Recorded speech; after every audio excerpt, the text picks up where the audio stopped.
한일 정상회담을 앞두고 요즘 셔틀 외교란 말이 자주 등장하죠.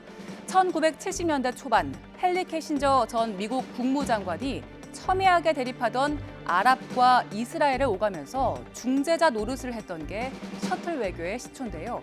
요즘 자주 등장하는 한일 사이의 셔틀 외교의 의미는 조금 다릅니다. 양국 정상이 수시로 상대국을 오가면서 소통을 확대하는 게 목적입니다. 한일 사이 셔틀 외교란 말이 등장한 건 지난 2004년이었습니다. 당시 노무현 대통령과 고이즈미 일본 총리가 1년에 한 번씩 상대국을 방문하는 형식을 취하면서부터입니다. 먼저 고이즈미 총리가 제주도를 찾아두고 당시 두 정상은 정상회담에서 한일, 한미일이 긴밀하게 공조를 해서 북핵 문제의 평화적 해결 과정을 가속해 나가자고 합의했습니다. 같은 해 노무현 대통령도 일본 가고시마를 찾았습니다. 두 정상은 넥타이를 매지 않은 채 편안한 차림으로 만났는데요. 고이즈미 총리 아버지의 고향인 가고시마 현등을 화제로 환담을 하고 본격적인 회담에 들어갔습니다. 그러나 이듬해 셔틀 외교는 잠시 중단됩니다.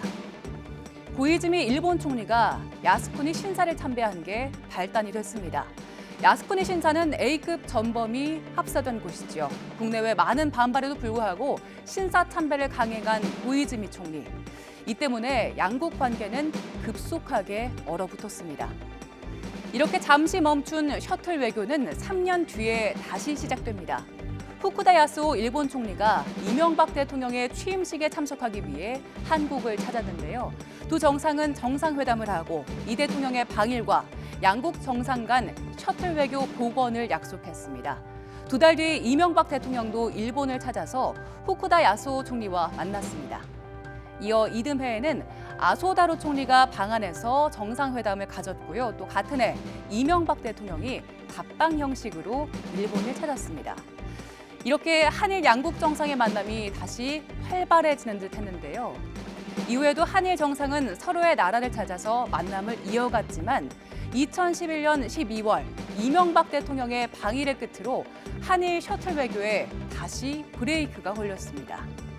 이번에는 이명박 대통령의 독도 방문이 그 이유였습니다. 이명박 대통령이 한국 대통령으로는 처음으로 독도를 찾았는데요. 일본 정부가 강력하게 반발했습니다. 한국 대통령의 독도 방문으로 한일 관계는 급격하게 얼어붙었고 셔틀 외교 역시 중단됐습니다.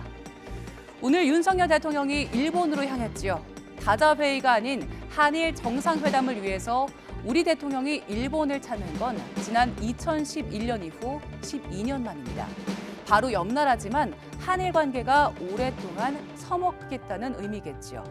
한일 정상회담을 계기로 양국을 오가는 셔틀 외교가 복원된다면 다음 차례는 기시다 총리의 답방이 이어질 걸로 보이는데요. 일본 언론에서는 올여름 기시다 후미오 총리의 방한 가능성을 내다보고 있습니다.